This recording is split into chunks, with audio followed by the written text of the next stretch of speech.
Uso de herramientas para atornillar y desatornillar. Durante el proceso de ensamblado de un mueble, puerta o ventana, requerirás unir una o más piezas de madera. Hay varias maneras de hacerlo, pero si lo haces con bisagras y tornillos, es recomendable que practiques antes con un agujero guía, en un tablero, empleando una broca del mismo diámetro. Si vas a realizar trabajos al exterior o en zonas húmedas, debes utilizar tornillos galvanizados o inoxidables para una larga vida útil. Escoge el tornillo adecuado para cada material. Puede ser aglomerado, madera o metal. Dependiendo del diámetro del tornillo elegido, emplearás un desatornillador o desarmador específico, aunque por lo regular, emplearás desarmadores de diámetro pequeño. Es recomendable que dispongas de una buena cantidad y variedad, ya sea de estrías o de paletas, de tipo plano, de cruz o de horquilla. Los de mango grueso pueden ser empollados cómodamente. Recuerda que el desarmador que uses debe ser del tamaño adecuado con respecto al tornillo a manipular. También podrás usar un taladro eléctrico como atornillador, siempre y cuando sea de velocidad variable y reversible. Hay taladros especializados para esta actividad, ya que no cuentan con mandril, sino solo una pieza donde se colocan las puntas, ya sea de estrías o paleta, y cuentan con accesorios para medir la penetración que tendrá el tornillo en la madera. Cuando requieras apretar o aflojar pernos, tuercas o tornillos, seguramente emplearás las llaves de boca floja, es decir, las que tienen en sus extremos aberturas en forma de U.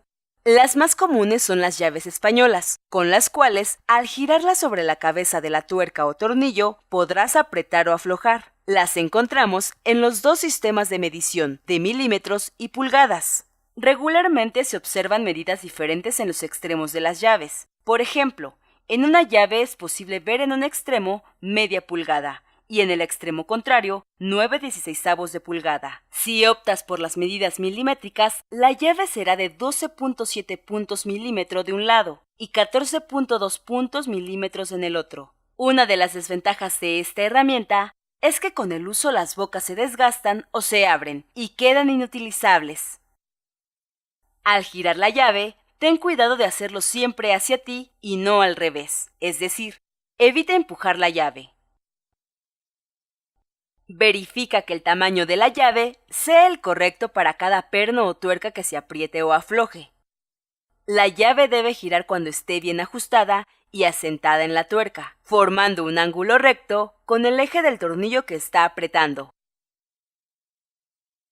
No sobrecargues la fuerza de la llave con tubos que trabajen como una extensión del mango. Es mejor usar otra llave como alargue, o golpea esta con un martillo para aflojar tuercas y tornillos difíciles. Utiliza llaves de tubo de mayor resistencia como las llaves de estrías. Estas llaves son barras de acero que se caracterizan por tener en cada extremo orificios en forma de hexágono o dodecágono, en donde se puede alojar la cabeza de un tornillo o tuerca hexagonal y hacer que gire para apretar o aflojar.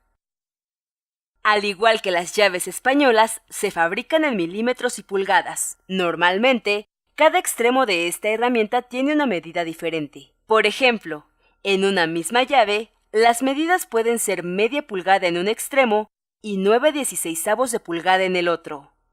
Estas llaves permiten ejercer una mayor fuerza de apriete, y cuando los espacios de trabajo son reducidos, son más cómodas de utilizar. Tienen la ventaja de que casi nunca se barre, ni la llave ni la tuerca, porque la presión que ejerce sobre ella es casi igual en todos los ámbitos. También existen las llaves mixtas, de un lado españolas y del otro estriada. Para tornillos en forma hexagonal, sobre todo de tamaño pequeño, usarás otro tipo de llave conocida como llave Allen. Es una pequeña barra de acero de contorno hexagonal. Generalmente estas llaves tienen forma de L, para mejorar el trabajo de palanca, al apretar y aflojar los tornillos fácilmente.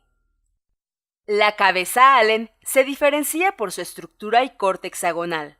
Podemos encontrar llaves Allen con dimensiones en milímetros o pulgadas, y aunque es posible comprar llaves de forma individual, se recomienda tener siempre un juego de 10 llaves de diferentes medidas.